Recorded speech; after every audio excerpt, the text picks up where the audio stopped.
Antes de empezar, ya tenemos rol de exámenes.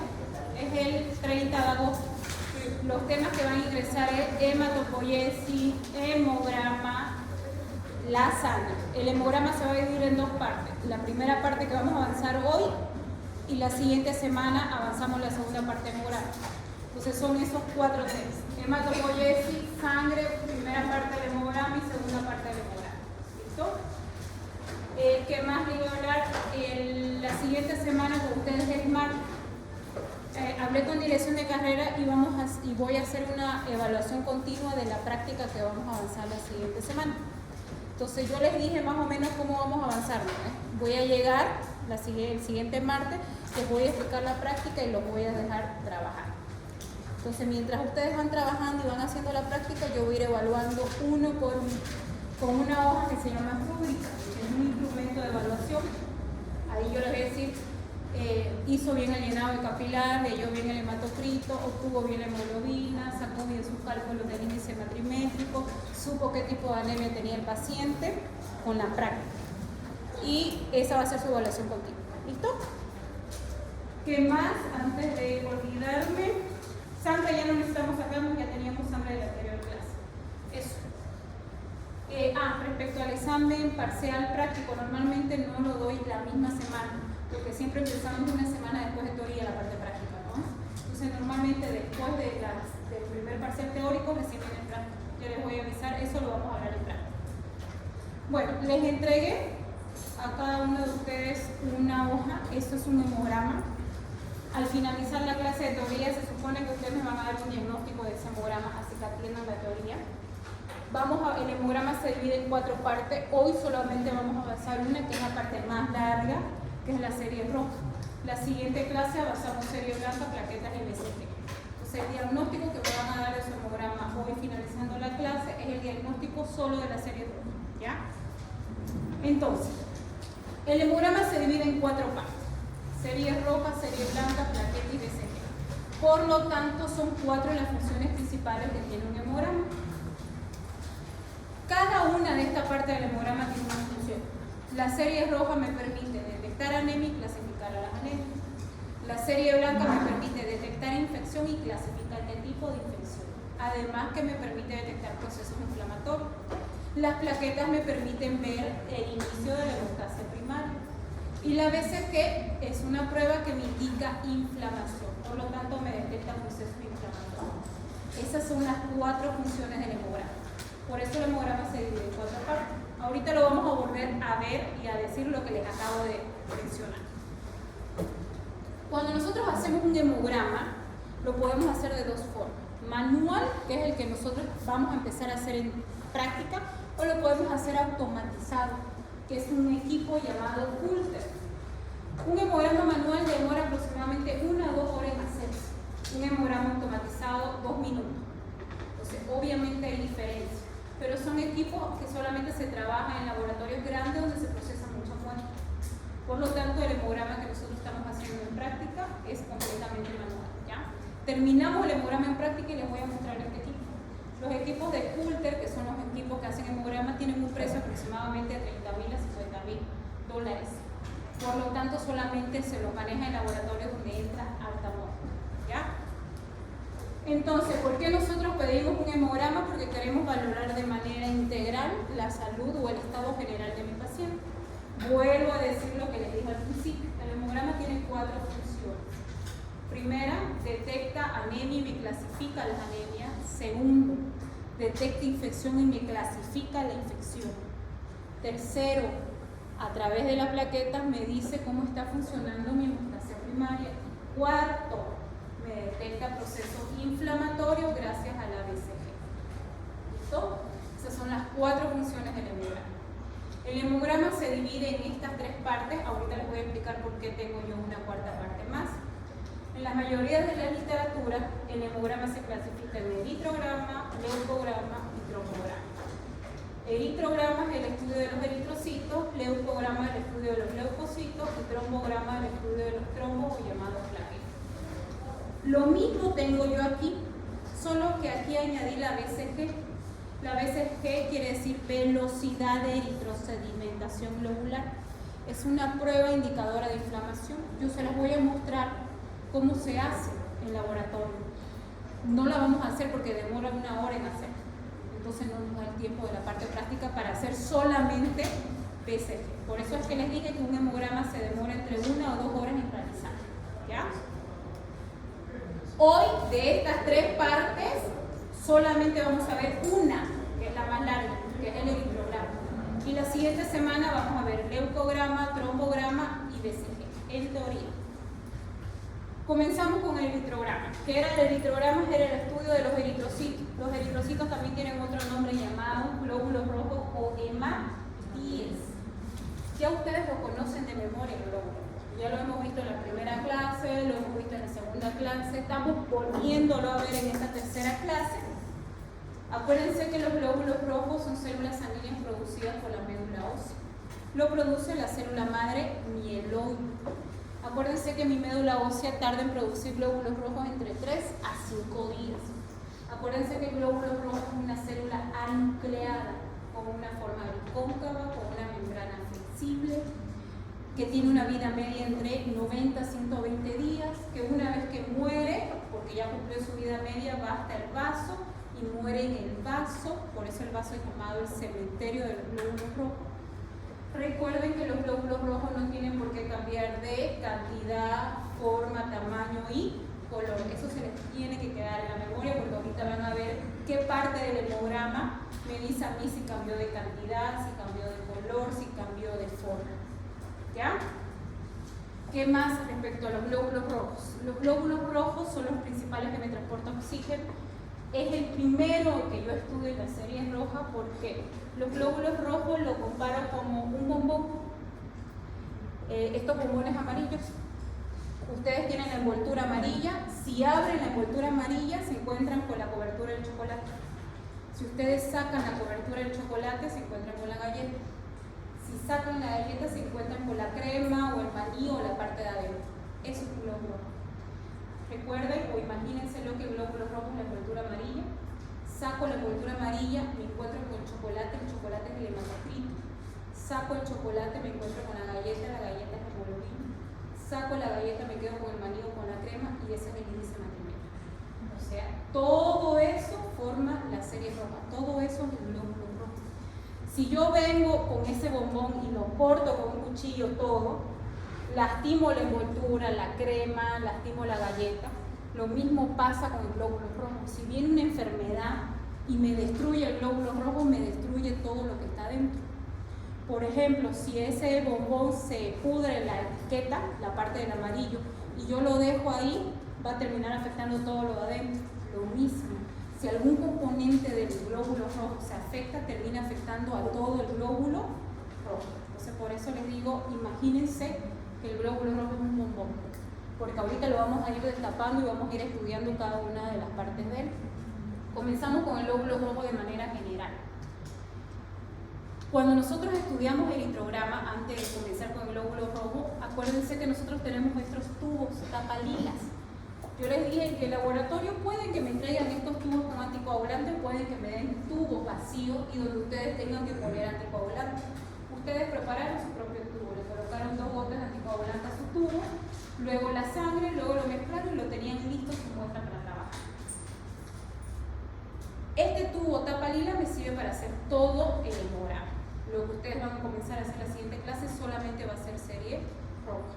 ¿Cómo está formada la serie roja del eritrograma? Glóbulos rojos, hemoglobina, hematocrito y el índice hematrimétrico. Eso es lo que vamos a comenzar a estudiar. Comenzamos con los glóbulos rojos.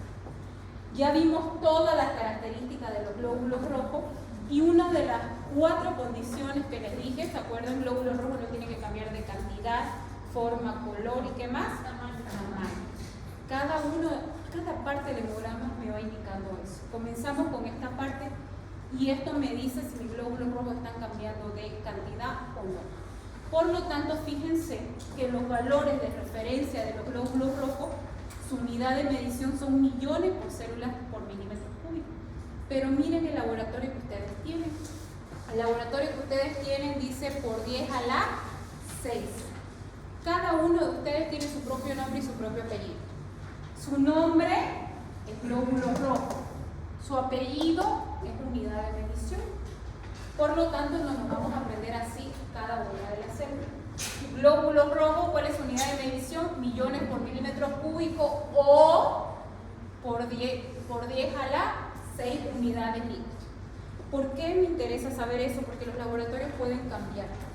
Ahorita yo les di esto, otra clase les puedo dar otro hemograma y van a ver que está señalizado como millones por milímetros cúbicos. Y de aquí en adelante ustedes van a tener que practicar leyendo hemograma. Hemograma que ustedes vean, tienen que tratar de leerlo. Es la única forma que aprendan a leer bien un hemograma. Entonces ustedes algunos hemogramas los van a ver con millones por milímetros cúbicos, otros lo van a ver por 10 a la 6. Es lo mismo, lo único que cambia es su unidad de medición. ¿Listo?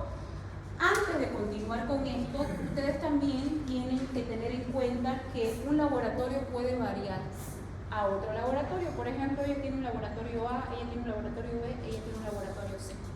Ella compró un equipo de Brasil, ella compró un equipo de Bolivia y ella compró un equipo de Estados Unidos para hacer hemograma.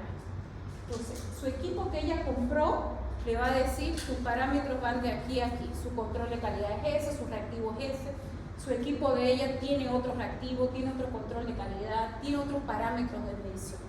Por lo tanto, todos los laboratorios ustedes van a ver que hay una pequeña diferencia entre uno y otro. Y eso no quiere decir que el laboratorio de ella está mal o el que el laboratorio de ella está mal. Quiere decir que los laboratorios dependen del equipo y el reactivo que yo trabajo. Por lo tanto, puede haber una pequeña variación, pero no mucha. Ahora les voy a mostrar, mientras vamos avanzando, cuánto es ese parámetro de variación que puede haber entre un laboratorio y otro. ¿Listo? Ustedes siempre le tienen que hacer caso al valor de referencia de su laboratorio. No pueden compararlo con los de mi diapositiva, no pueden compararlo con otro laboratorio. Siempre tienen que dar un diagnóstico en base al valor de referencia del laboratorio que ustedes están leyendo, porque puede haber una variación. También es importante que, por ejemplo, yo sospecho de anemia, le pido un hemograma, veo su hemograma, tiene anemia, le doy tratamiento, yo no la voy a mandar a que se saque el laboratorio de control a otro laboratorio, porque esa pequeña variación me puede llegar a confundir a mí si funcionó o no funcionó el tratamiento.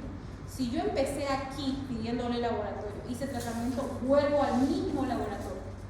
Eso es otra característica que tienen que tener en cuenta al momento de pedir laboratorio y de leer laboratorio. ¿Ya? Entonces, yo tengo como valores de referencia mujeres y varones. Ahora, su laboratorio de ustedes no está dividido ni en mujeres ni está dividido en varones. Si yo personalmente pido un hemograma en un laboratorio y el laboratorio me lo entrega así, yo no vuelvo a pedir más en ese laboratorio. ¿Por qué? Porque los parámetros de la serie roja varían según la edad, según el género y según el nivel humano. Entonces yo no puedo valorar la serie roja en una persona adulta que un niño, tenemos parámetros diferentes, en un hombre que en una mujer. Nosotros como mujeres tenemos la serie roja más baja que los varones y nosotros en Santa Cruz lo tenemos más bajo que en La Paz. ¿Se acuerdan que les di un ejemplo de aquellas personas que viajan a La Paz, Oruro y Potosí, su cuerpo tiene que producir más cantidad de glóbulos rojos?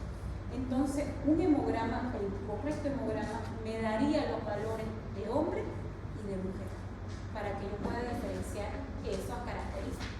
El único que no cambia, por más que sea hombre, mujer, niño o adulto, es el índice matrimétrico. El índice matrimétrico permanece siempre, acá, en La Paz, en un adulto, en un niño, en un hombre, en una mujer. El índice matrimétrico no varía. Pero los glóbulos rojos sí, el hematocrito sí y la hemoglobina también. ¿Ya? Por lo tanto, fíjense ustedes cuánto tienen como valor de referencia su hemograma que les di. Tiene 4.6 a 6 millones de glóbulos rojos y lo tiene de manera general. No lo tiene dividido entre hombres y mujeres. Yo lo dividí acá entre hombres y mujeres y le puse de 3.5 a 5 en mujeres y de 4 a 5 en varones. Y si ustedes se fijan, si lo pongo de manera general estos datos, sería de 3.5 a 5. Y acá tiene de 4.6 a 6. ¿Cuánto hay de diferencia entre este laboratorio y el de mi diapositiva? 1, ¿no ven? 5 y acá dice 6. Eso es lo que tiene que haber. El límite máximo que tiene que haber de variación es más o menos 4. No puede pasar de eso. Quiere decir más 4 o puede ser menos 4. No puede haber variación, máximo hasta 5. Ahorita vamos a ir viendo esas variaciones para que entiendan, ¿ya? Ahora, acuérdense que los glóbulos rojos no pueden cambiar de cantidad. Por lo tanto, yo quiero que se les quede dos cosas bien importantes. Los dos extremos. ¿Qué pasa cuando los glóbulos rojos aumentan mucho en cantidad y qué pasa cuando los glóbulos rojos bajan mucho en cantidad? Si bajan en cantidad, lo primero que sospecho es anemia. Si aumentan en cantidad, lo primero que sospecho es poliglobulía. Quédense con eso. El resto, eso es casi el 80% de los casos. El resto de los casos es todo lo que tienen en la diapositiva. Pero para mí, lo más importante es que se queden con esos dos extremos.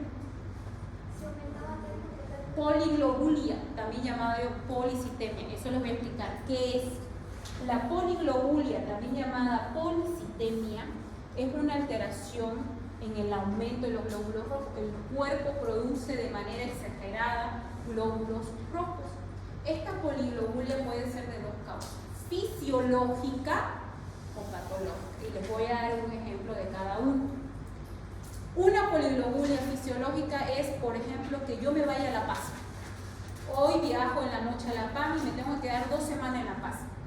Entonces, si me tengo que quedar 2 semanas en La Paz, mi cuerpo va a comenzar a sufrir esa hipoxia porque tengo menos glóbulos rojos. ¿Qué va a hacer mi cuerpo? Va a comenzar a producir glóbulos rojos. Entonces, mis glóbulos rojos van a aumentar cada día. Vuelvo a Santa Cruz. Y si yo tenía 5 millones de glóbulos rojos, puede que vuela con 6 millones, 6,5.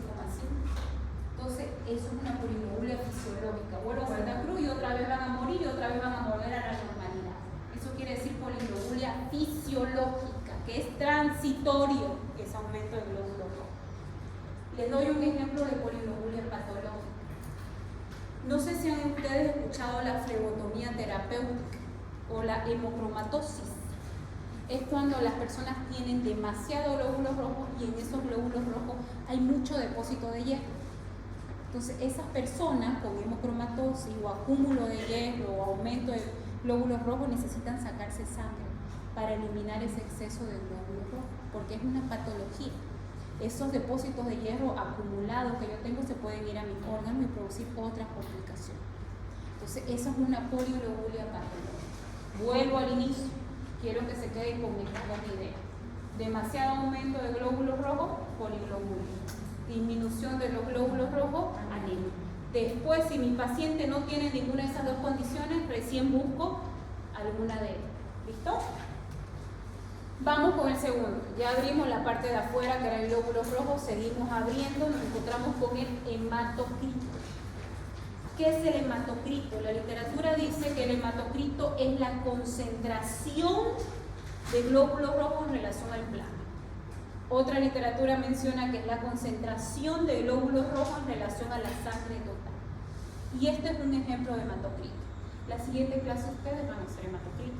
Con el capilar, ¿se acuerdan que les mostré el capilar de color azul que lo tienen que llenar con sangre, sellarlo con la plastilina y llevarlo a centrifugar? La siguiente clase también se los voy a mostrar. Una vez que sale de la centrifugadora, ustedes van a obtener esto. Imagínense que esto es un capilar, pero ampliado muchas más veces su tamaño. Cuando salga de la centrifugadora ese capilar, ustedes van a obtener esto. Todas las células sanguíneas se van al fondo y todo el plasma se separa. Ustedes ya saben que la sangre se separa en esos dos componentes. De las células sanguíneas lo que más yo obtengo son glóbulos rojos. Ustedes saben que aproximadamente 40-45% de mi sangre son células sanguíneas y el 55 al 60% es plasma. Y de este plasma el 90% es agua. Eso lo tienen que tener claro para poder entender la interpretación del hematocrito. Entonces, fíjense, esto es lo normal. Esto es lo que no es normal. El hematocrito tiene 4 funciones principales. Me detecta cuando hay poliglobulia, me detecta cuando hay anemia, me detecta cuando hay una deshidratación y me detecta cuando hay una sobrehidratación. ¿Cómo? Así. Miren. Anemia, ¿cómo voy a ver yo en esta situación? Los glóbulos rojos disminuyen.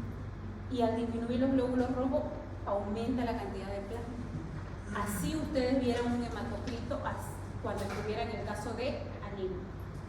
¿Cómo vieran un paciente que esté con poliglobulia? Aumenta la cantidad de glóbulos rojos y disminuye la cantidad de plasma. Ahora veamos las otras dos funciones más. Uno era sobrehidratación.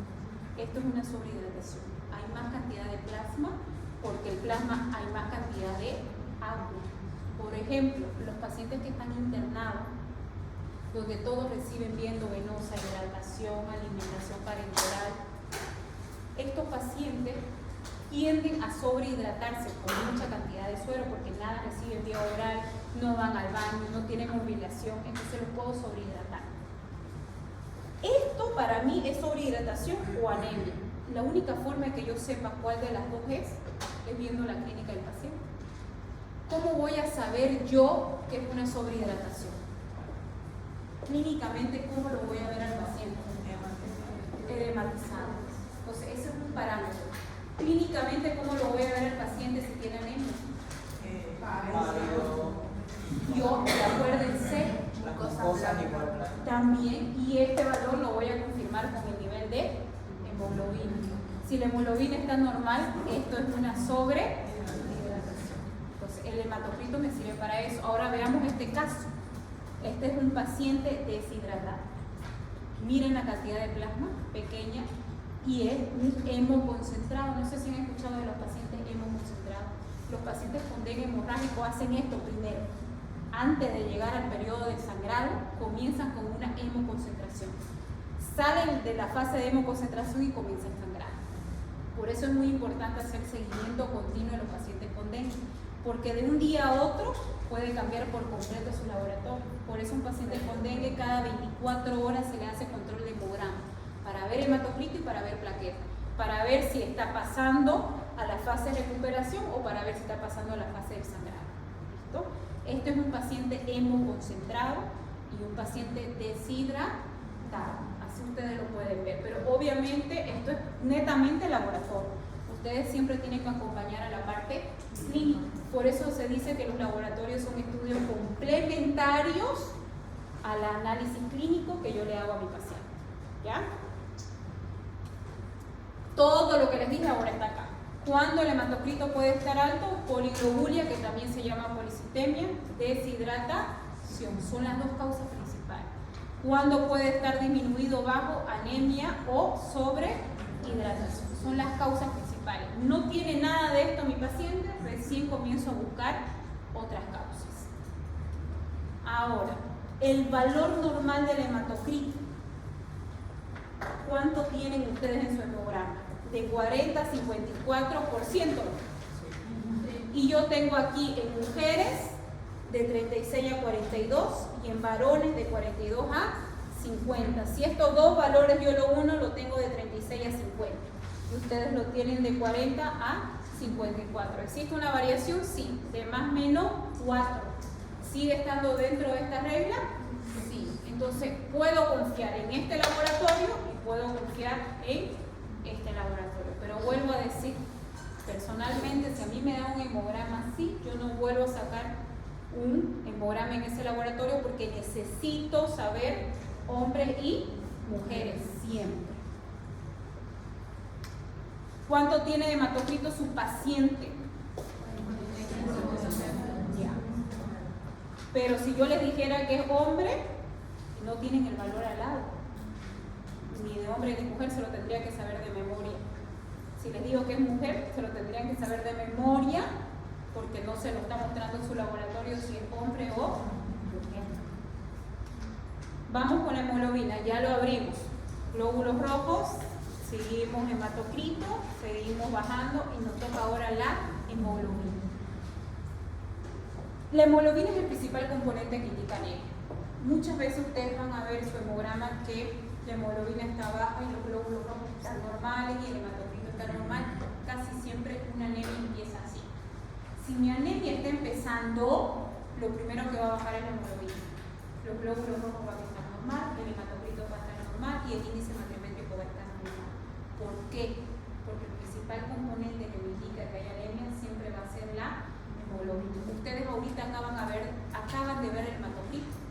El hematocrito puede que esté disminuido, pero que no sea específicamente por anemia, sino una sobrehidratación. Eso no va a pasar con la hemoglobina. No hay otro motivo por el cual la hemoglobina baja. El único motivo por el cual la hemoglobina baja es porque tiene anemia en el paciente. No existe otro motivo. Por eso es que la hemoglobina es el principal componente que me indica anemia. Entonces tengo que conocer lo básico de la hemoglobina.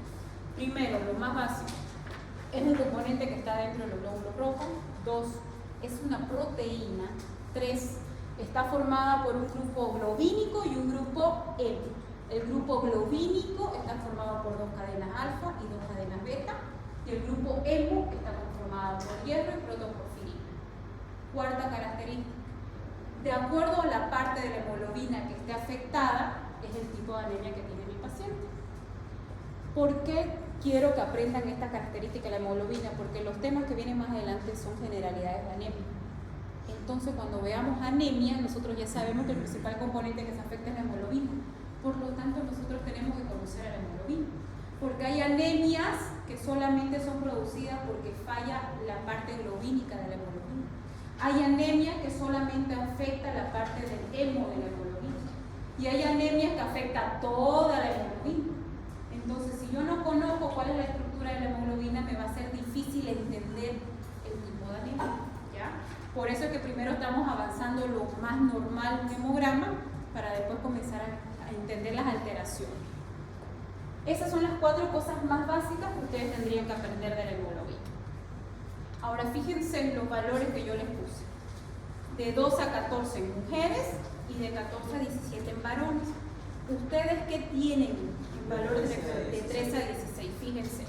Si yo los uno estos dos valores, tengo de 2 a 17. Ustedes tienen de 13 a 16. Hay la variación de más o menos 1. ¿Sigue cumpliendo las reglas de aquí de más o menos 4 o 5? Sí. Ambos laboratorios puedo manejar. Pero vuelvo a decir, tengo que manejarlos en hombres y en mujeres porque nosotros tenemos valores diferentes que varones. Y es más, miren la importancia. Para donar sangre, una mujer tiene que tener como mínimo de hemoglobina 12. Si yo tengo menos de 12, no me dejan donar sangre. Un varón para donar sangre tiene que tener como mínimo 13. Si tiene menos de 13, no lo dejan donar sangre. Otro motivo por la importancia de dividirlo entre hombres y mujeres, la clasificación que maneja la OMS, la anemia la clasifica en leve, moderada y severa. Y dice de tal parámetro a tal parámetro leve, de tal parámetro a tal parámetro moderada y de tal parámetro a tal parámetro severa. ¿Dónde vamos a ver eso? Cuando hablemos del tema de anemia. Por eso no se lo estoy tocando ahorita. ¿Su paciente de ustedes cuánto tiene de hemoglobina? 15. Si fuera mujer y su paciente tiene 5,04 de glóbulos rojos, si fuera mujer, estaría elevado. Su paciente tiene 45,9 de hematocrito. Si fuera mujer, sospecharía de una poliglobulia. Y acuérdense que la poliglobulia puede ser buena o puede ser mala. Puede ser buena, que es la fisiológica, o puede ser mala, que una de las enfermedades más frecuentes de poliglobulia es la hemocromatosis, acúmulo de hierro. ¿Ves? Entonces, por eso es importante que el laboratorio me dé valores de referencia en hombres y en mujeres. Vamos con esta parte. Hasta aquí yo tengo que tener claro que el único componente principal que a mí me dice si hay anemia o no es la hemoglobina. Una vez yo detecto que hay anemia, me tengo que ver el índice matrimétrico. La función del índice matrimétrico es clasificar a las anemias. ¿En base a qué? En base a su morfología. Y cuando yo hablo de morfología, hablo de tamaño y color de los glóbulos rojos. Entonces, en el laboratorio yo les puse esto, ¿lo ves? ¿Se acuerdan? Les puse hemograma, serie roja y les puse todas estas abreviaciones en negro. Pero no les puse su nombre al lado. ¿Por qué? Porque ahora en teoría lo estamos viendo uno por uno. Ahora vamos a ver el índice matrimétrico. Ya sabemos que el índice matrimétrico es una prueba que me permite clasificar a las anemias según su morfología. Y sabemos que el índice matrimétrico cuenta de 3 pruebas. BCM, que quiere decir volumen corpuscular medio, HCM, que quiere decir hemoglobina corpuscular media, y la última abreviación, que quiere decir concentración de hemoglobina corpuscular media. Cada una de ellas tiene su nombre y su apellido, miren. Tiene su nombre y su unidad de medición. Volumen corpuscular medio es medido en femtolitro, hemoglobina corpuscular media es medida en picogramos y concentración de hemoglobina corpuscular media es medida en porcentaje. Cada una de ellas tiene nombre y apellido. Vamos a estudiarla ahora de manera individual cada una de ellas. Comenzamos con esta.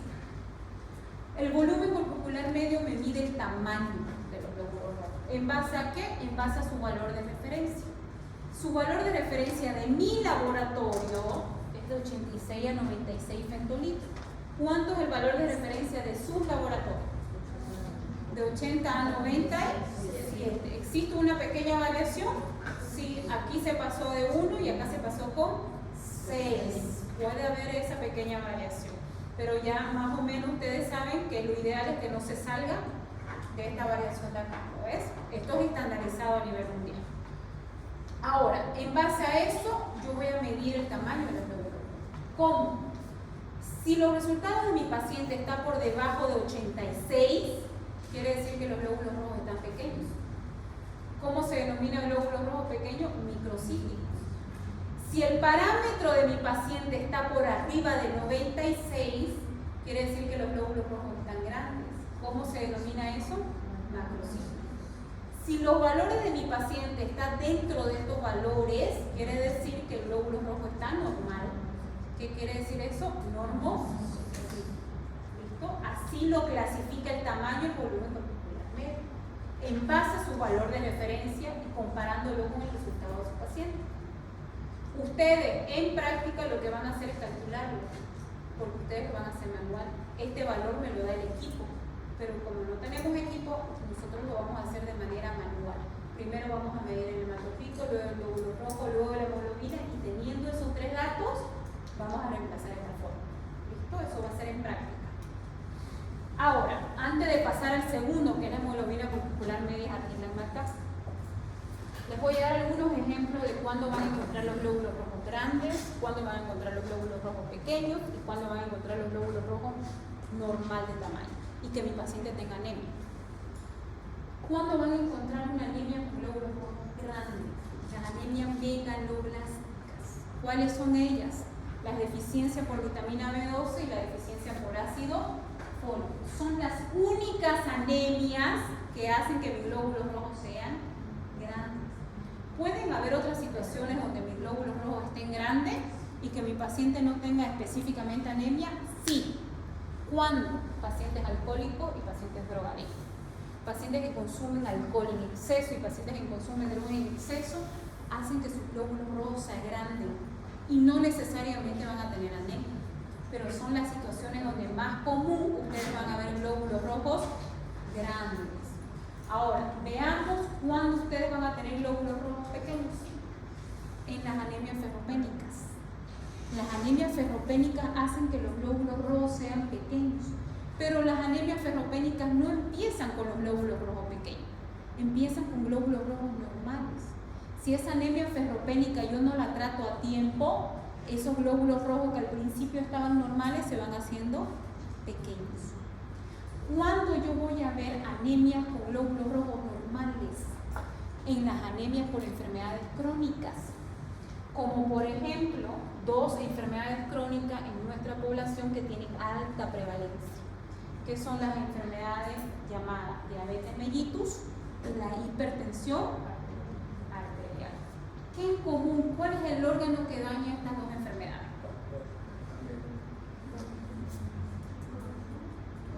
El común, sangre. ¿No? ¿Cuál es el órgano común que dañan estas dos enfermedades? Riñón. ¿El riñón controla la presión arterial? Sí. Y una de las complicaciones que llega al paciente diabético es el riñón.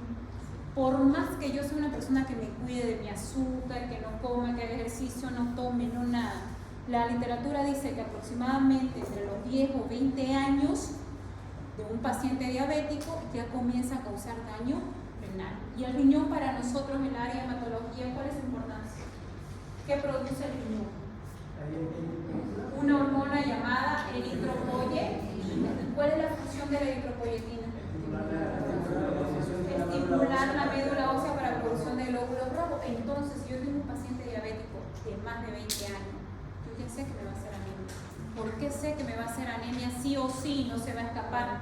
Porque este paciente va a comenzar a afectar el riñón. Si afecta el riñón, no va a producir eritropoyetina. No produce eritropoyetina, no va a producir glóbulos rojos.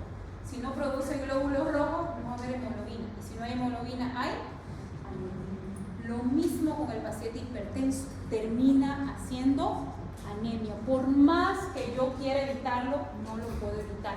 Por eso es que estos pacientes diabéticos, estos pacientes hipertensos, todo el tiempo le tengo que hacer control de hemograma para detectar a tiempo esa anemia y no dejar que esa anemia avance. ¿No? El ácido fólico también, pero es el tipo de anemia macrocítica. Ahí, después cuando hablemos de anemia van a ver que para que yo tenga un glóbulo rojo saludable, yo necesito de hierro, necesito de vitamina B12 y necesito de ácido fólico. Mis glóbulos rojos salen saludables con estos tres componentes. ¿Ya? Eso lo vamos a ver después cuando hablemos de anemia.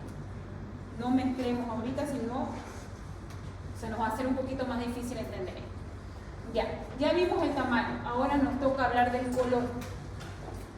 Estos dos componentes miden el color: la hemoglobina corpuscular media y la concentración de hemoglobina corpuscular media. Estas dos pruebas yo les digo que son las hermanas gemelas. ¿Por qué? Las dos son idénticas, las dos miden el color, las dos tienen la función de medir el color de los glóbulos rojos. Pero como todos gemelos, hay algo de diferente. Ahorita vamos a ver cuál es la diferencia entre estas dos. Lo que yo quiero que se les quede claro es que las dos miden el color y que una de ellas tiene una pequeña diferencia. Vamos con él. Hemoglobina corpuscular media, mide el color. Su nombre es hemoglobina corpuscular media, su apellido es picogramo. ¿Cómo clasifica el color esta prueba? En base a su valor de referencia. Antes de pasar, ¿cuánto tenía de volumen corpuscular medio su paciente en su hemograma? 91.1. ¿Ya?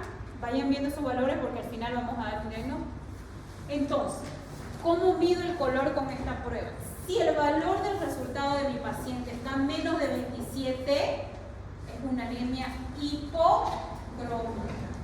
Si está dentro de su valor normal, es normocrómica. Y si está por arriba de su valor normal, es hipercrómica. Acá está mal, aquí me tendría que salir hipercrómica.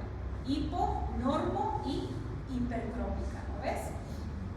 Esta prueba ustedes igual la van a hacer en laboratorio, pero la van a calcular con el valor de hemoglobina y glóbulos rojos. Esta otra prueba que les dije también mide el color. Su nombre es concentración de hemoglobina corpuscular media y su apellido es porcentaje. En base a su valor también me mide el color. Si mi paciente tiene menos de 32 es hipocrómica. Si está entre 32 y 36, normocrómica o normocromía. Y si está mayor a 36, hipercromía. Esta es la función del índice matrimétrico. Este es mi glóbulo rojo. Fíjense la primera prueba, volumen corpuscular medio. Me mide el tamaño de cada uno de mis glóbulos rojos. Fíjense estas dos pruebas, me miden el color, pero aquí veamos la diferencia. La hemoglobina corpuscular media me mide el color de mi glóbulo rojo. Pero miren esta, concentración de hemoglobina corpuscular media tiene esta pesita, porque me mide la concentración de hemoglobina en cada glóbulo rojo. Además de darme el color, me dice cuánto de hemoglobina tiene cada uno de mis glóbulos rojos de sangre. Esa es la diferencia entre estas dos. Ahora miren esta prueba. Esta prueba no sé si lo tienen en el hemograma de ustedes. A cada grupo le dio un hemograma diferente. Esta prueba de aquí se la puede encontrar con estos tres nombres: RDW, O, IDM o BPM. Eso quiere decir índice de distribución eritrocitaria. Estas abreviaciones quiere decir distribución de los eritrocitos. Cómo están distribuidos mis glóbulos rojos en mi sangre y si están distribuidos de manera correcta. Si esta prueba me sale alterada, como resultado a mí me indica que mi paciente está con anisocitosis. Esta prueba me indica anisocitosis. ¿Y qué es anisocitosis? Glóbulos rojos de diferentes tamaños. esta parte del hemograma me dice a mí si mis glóbulos rojos tienen diferentes tamaños. ¿Listo? Vamos ahora, su hemoglobina corpuscular media de su paciente. Antes de eso quiero compararlo los resultados. Yo tengo de hemoglobina corpuscular de 27 a 31 picogramos. ¿Cuánto tienen ustedes como valor de referencia? Entonces, no está tan lejos de mi valor de referencia. Sigue respetando más o menos 4 o 5. ¿Cuánto tienen de concentración de hemoglobina corpuscular media? A 35. Yo tengo de 32 a 36. Sigue respetando mi parámetro de más o menos 4. Ahora, para terminar la serie roja, esto tiene que quedar claro para ustedes. Estas son algunas alteraciones que pueden sufrir mis glóbulos rojos. Ustedes saben que los glóbulos rojos no pueden cambiar de cantidad, forma, tamaño y color. Eso es una regla que la tienen que tener clara porque en el hemograma se los muestra. Ahora, ¿qué pasa si cambia de tamaño? Se denomina anisocitosis. ¿Qué pasa si cambia de tamaño y son muy pequeños? Se denomina microcitosis. Estoy hablando de los glóbulos rojos. ¿Qué pasa si aumenta de tamaño? Se denomina macrocitosis. ¿Qué pasa si yo tengo glóbulos rojos de diferentes formas? Se denomina poikilocitosis. Y eso es importante porque hay anemias que transforman la forma de los glóbulos rojos. Por ejemplo, la anemia falciforme. Es una anemia que me pone a los glóbulos rojos en forma de media luna o en forma de hoz. Cuando el hemograma a mí me diga glóbulos rojos en forma de hoz, yo sé que estoy frente a una anemia falciforme. Lo único que tengo que hacer es confirmar. Hay glóbulos rojos que cambian en forma de estrella, estrellado se llama, en forma esferocítica, pequeño. Hay glóbulos rojos que forman fragmentadas, como si estuvieran cortados. Hay diferentes formas, hay en forma de bastón. Entonces los glóbulos rojos no tienen que cambiar de forma. Cuando cambia de una forma diferente, me direcciona a que algo está pasando con ese paciente. ¿No? ¿Qué pasa cuando mis glóbulos rojos disminuyen su color? Hipocromía. Cuando aumenta su color, hipercromía. Hasta aquí sería la parte de eritrograma. La siguiente clase nos toca avanzar. Leucograma, plaqueta y BCG. Ahora quiero que me den el diagnóstico de su hemograma. Con lo que hemos avanzado, ¿qué conclusión llegarían ustedes a la serie roja de este paciente? ¿Hay anemia? Lo primero que tienen que revisar.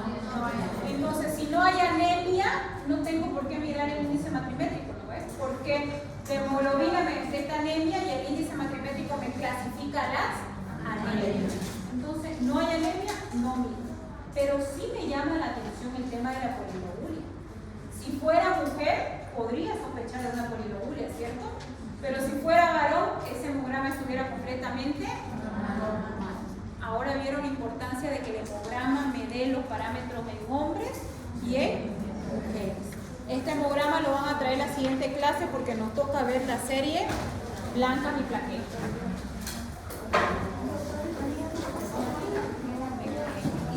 De distribución eritrocitaria. ¿Dónde está mi lista? ¿Ya se anotaron todos?